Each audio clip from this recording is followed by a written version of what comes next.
science fiction video. H.G. Wells wrote a story called Dream of Armageddon, which was published in 1901. It's in the Penguin, Country of the Blind and Other Stories. And the narrator is on a train heading to Euston in London. And there's another man in the carriage, and he is clearly in some distress. And he relates his story of a recurrent dream which he is having. A dream of a place that he's never been, but it's a place that he knows exists. And it's this place, Capri.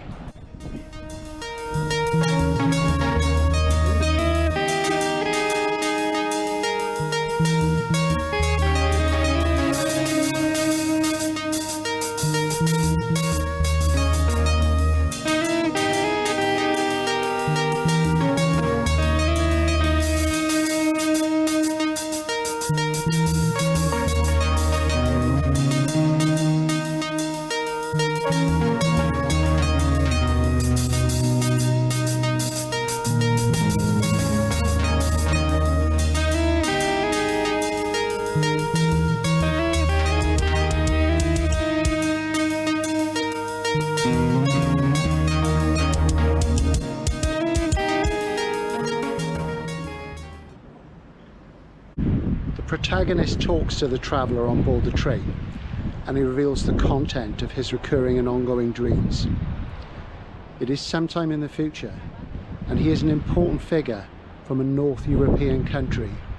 He has grown tired and weary of politics, and he has moved south to this island where he has never visited in his own waking life.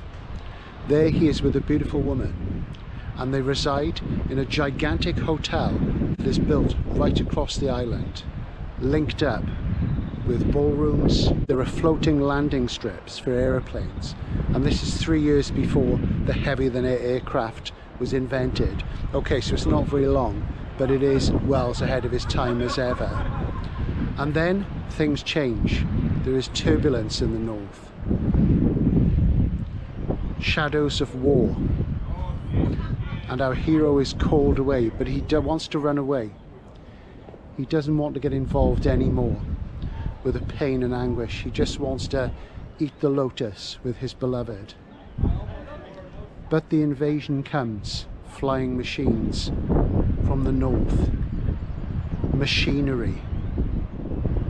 So it's rather like a futurist tale, a few years before the futurists got going here on the futurist island. The Dream of Armageddon is published as an individual chapbook in English and Italian by Concilia, and as I say, it's in the Country of the Blind. Nobody knows when Wells visited here, but we think it must have been before the turn of the century. Perhaps he didn't, because some of the orientation in terms of the directions is wrong in the story. Most of it's correct, but some of it is wrong. But his physical description of the island and of this side of the island is quite accurate. So it is quite a surprise.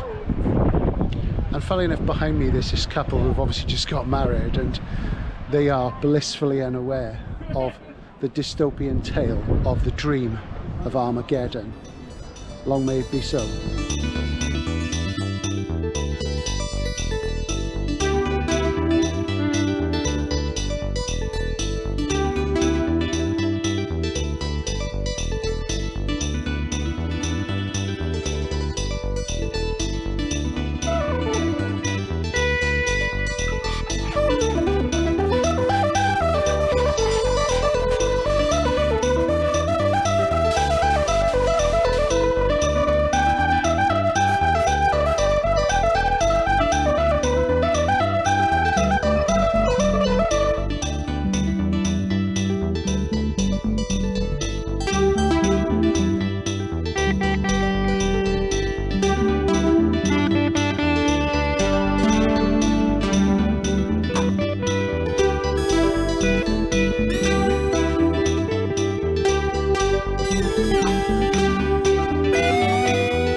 Vision of beauty or a dream of Armageddon.